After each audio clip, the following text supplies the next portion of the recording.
American election का result आ गया है। फॉर्म 45 के मुताबिक डोनाल्ड ट्रंप इस वक्त जीत चुके हैं और बहुत सारी मुबारकबादें भी वसूल कर रहे हैं। अबसार साहब को भी मुबारकबाद देते हैं, उनके दोस्त हैं, बड़ा वो सेलिब्रेट भी कर रहे हैं। रेड शर्ट पहनी हुई है। अस्सलाम वालेकुम सर। वालेकुम अस्सलाम। बहुत बहुत ये रेड मुबारकबाद। शर्ट आप समझ लें कि इत्तेफाक तो नहीं हो हसीन सकता, इत्तेफाक है इत्तेफाक तो नहीं हो सकता कि देखिए रिपब्लिकन्स और उसकी रेड टाई जो डोनाल्ड ट्रंप की है और रेड स्टेट्स, कितनी स्टेट्स रेड हो गई, तो मैंने सोचा कि हवा बदल रही है तो हम भी थोड़ा सा लहू लगा के शहीदों में शामिल हो जाएं। आप एक्सपेक्ट कर रहे थे तो वैसे डेमोक्रेटिक विक्ट्री? नहीं, मैं नहीं एक्सपेक्ट कर रहा था। मैं बहुत जिसे कहते हैं कांटे का मुकाबला, टफ कंपटीशन एक्सपेक्ट कर रहा था। और मुझे लग रहा, मैंने बल्कि एक दिन दोस्त कुछ बैठे हुए थे, जर्नलिस्ट ही थे, तो अतालो कासमी के लिए उन्होंने एक मुआसर एक सिमाही मैगज़ीन है वो लॉन्च किया है रिसेंटली, तो उसकी लॉन्च के लिए कुछ जर्नलिस्टों को, एंकर्स को बुलाया हुआ था। सब बैठे थे तो सब यही कह रहे थे कि कैमला जीतेगी और सब उसे सपोर्ट भी कर रहे थे। तो मैंने कहा यार ट्रंप इतना बुरा तो नहीं है अगर हम पाकिस्तानी होकर सोचें, क्योंकि वो जंग के खिलाफ, जंगों के खिलाफ है। तो अगर वो जंगें रोकेगा दुनिया में तो इसमें हमारा फ़ायदा है। और इसके अलावा तो अमेरिका ने हमें कोई फ़ायदा नहीं देना, चाहे ट्रंप हो चाहे बाइडन हो। हमारे लिए तो एक ही पॉलिसी है, फ़लस्तीन के लिए भी एक ही पॉलिसी है, कश्मीर के लिए भी एक ही पॉलिसी है सबकी। तो वो तो ये है कि अगर जंगें रुक जाएं तो मईशत तरक्की करे, उससे शायद पाकिस्तान को जंगें रुक जाएंगी, क्योंकि ये तो मतलब एक तरह से मुश्किल ही ये लगता है नहीं, इस टाइम पे, तो जिस तरह के देखिए हालात हैं। देखिए जो क्या नाम है इसका, ट्रंप का सबसे बड़ा उसका नारा क्या था? मईशत। हाँ। वहाँ जो बाइडेन की वजह से जो महंगाई हुई है अमेरिका में, वो उसका बोझ कैमला हैरिस को उठाना पड़ा है। और देखिए महंगाई इतनी इंपॉर्टेंट चीज़ होती है, ट्रंप के खिलाफ बहुत प्रोपेगेंडा होता है, बेवकूफ़ है, डम है, डफर है और जज्बाती है, प्लान कोई नहीं है, खाली तकरीरें करता है, मुखालफिन के खिलाफ इल्ज़ाम लगाता है, कल्ट लीडर है। इसके जो फॉलोअर्स हैं वो भी यूथिए हैं, या वो मोदी के जो भक्त हाँ वो हैं, इसी तरह के हैं, इंतहा पसंद हैं।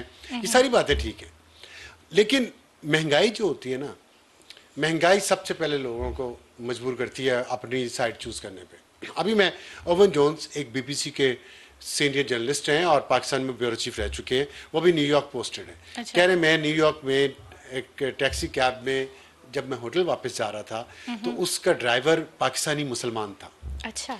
तो कहते मैंने उससे पूछा वोट किसको दिया? उसने कहा ट्रंप को। मैंने कहा क्यों? उसने कहा महंगाई बहुत है। अच्छा, शुक्र इमरान खान का नहीं कहा कि नहीं, वो नहीं पूछते तो वो कह देता। अच्छा। लेकिन मैं उसने पूछा नहीं, या ओवन जोन्स को पता नहीं कि पाकिस्तानी मुसलमान जितने भी हैं उन्होंने तो ज़्यादातर ने ट्रंप को इसलिए वोट दिया कि वो आके ट्रंप आएगी इमरान को छुड़ाएगी, ट्रंप आएगी इमरान को छुड़ाएगी।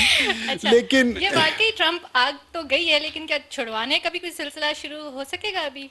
इसमें मैं आता हूँ आपके साथ, एक छोटी सी बात अगर आप इजाज़त दें, क्योंकि मैंने आज रेड शर्ट पहनी हुई है। रेड स्टेट और जितनी जो स्विंग स्टेट्स थी, देखिए उसमें ट्रंप ने कैसी कामयाबी हासिल की। और मेरा ख्याल है कि इसमें एक बहुत अहम फैक्टर जो है ना, वो इलॉन मस्क का है और उसके एक्स अकाउंट, जिसे ट्विटर कहते हैं, एक्स ऐप का है, उसने फुली सपोर्ट किया ट्रंप को।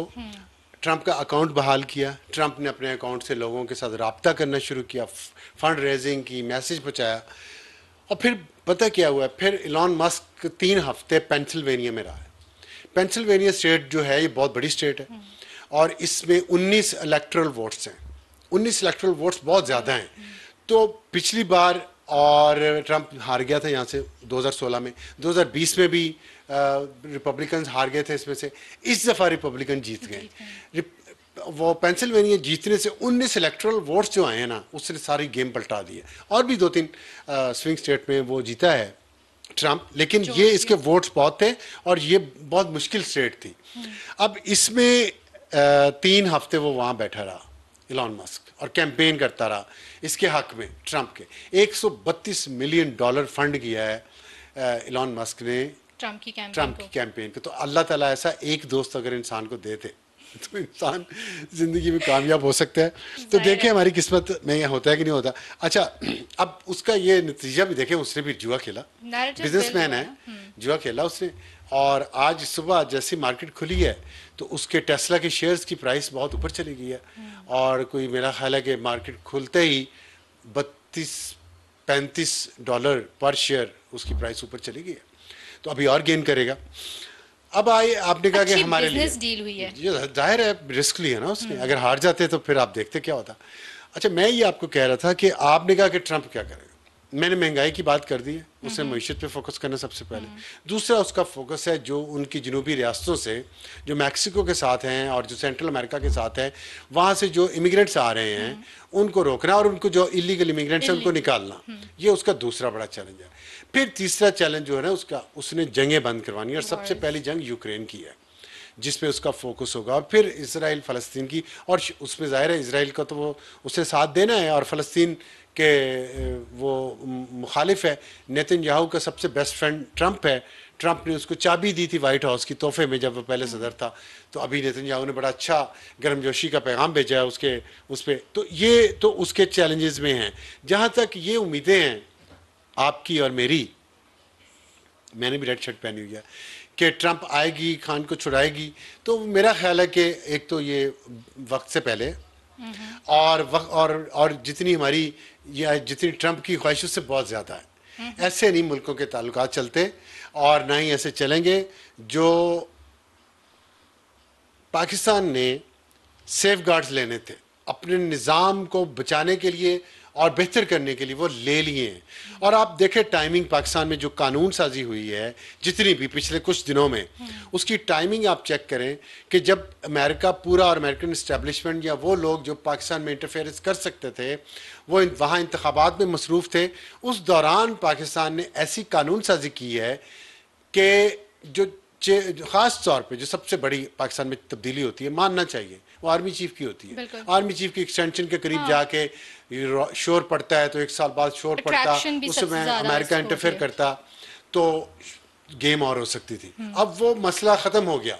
अब वो 5 साल के लिए यहाँ पे हैं, चीफ जस्टिस साहब 3 साल के लिए हैं। उन्होंने कहा रिस्क ही नहीं लेना। जी, रिस्क ही नहीं लेना। प्राइम मिनिस्टर जो है वो 5 साल के लिए यहाँ पे है, तो 4 साल प्राइम मिनिस्टर के, 4 साल मजीद आर्मी चीफ के, 3 साल चीफ जस्टिस के।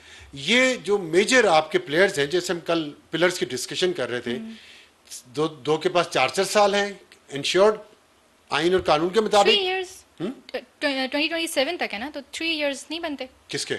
आर्मी चीफ के 2027 तक। अब 3 साल मजीद रह गए। सॉरी, 3 इयर्स उनके, 3 इयर्स चीफ जस्टिस के और 4 इयर्स प्राइम मिनिस्टर के। तो ये इंश्योर है, ठीक है। और उस आखिरी साल में अगर एक्सटेंशन एक और दे दी जाती है, जो प्राइम मिनिस्टर का आखिरी साल होगा, एक एक्सटेंशन और दे दी जाती है, तो वो फिर आप देखें वो खत्म होगी 2032 से। आप इस एक्सटेंशन का जिक्र कर रहे हैं इसलिए कि आप लोगों को एतराज़ है ना नवाज शरीफ के कि वो वोट को इज्जत दो की बात करता है, तो उसको बड़ा तनकीद का निशाना बनाएगा। आपने कहा वो लड़ता है हर एक से, वो किसी से बना के नहीं रख सकता।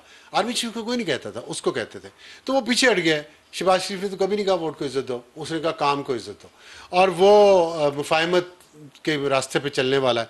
आसिफ अली जरदारी भी मुफाहमत के बादशाह हैं, वो एक सदर है, एक वज़ीर आज़म है, तो अब मुफाहमत में तो फिर यही होगा। अब आपको चाहिए, आपको मीडिया को सर्टेनिटी, आप लोग आप जिसके ऊपर मतलब जिसकी बात आप कर रहे हैं कि अब प्राइम मिनिस्टर भी इतना चलेंगे, चीफ ऑफ आर्मी स्टाफ भी इतना चलेंगे। चीफ की तो हम बात कर सकते हैं, चीफ जस्टिस की भी और चीफ ऑफ आर्मी स्टाफ की भी।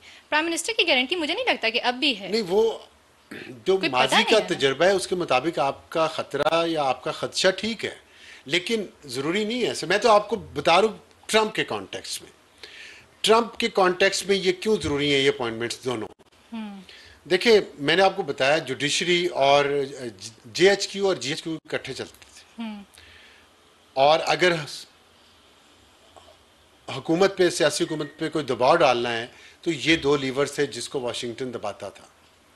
और जनरल हमीद गुल मरहूम, उन्होंने टीवी इंटरव्यू में एक में कहा था कि पाकिस्तान का कोई आर्मी चीफ अमेरिका की मर्ज़ी के बगैर नहीं लगता। अब ये उन्होंने बहुत बड़ी बात कह दी थी। अब हमने देखा कि पहली बार ये हुआ है कि एक आर्मी चीफ आया जिसमें अमेरिका की मर्ज़ी शामिल नहीं थी, क्योंकि जनरल बाजवा अमेरिका के बहुत करीब थे, जनरल फैज़ अमेरिका के बहुत करीब थे, और जनरल फैज़ किसी और को आर्मी चीफ बनवाना चाह रहे थे, जनरल फैज़ खुद आर्मी चीफ बनना चाह रहे थे, जनरल आसिम मुनीर तो उस लिस्ट में नहीं आ रहे थे सीनियर होने के बावजूद। तो जनरल आसिम मुनीर, एक ये बात है, लंगर गप है ये, कि वो अमेरिका की मर्जी के बगैर आर्मी चीफ बने हैं।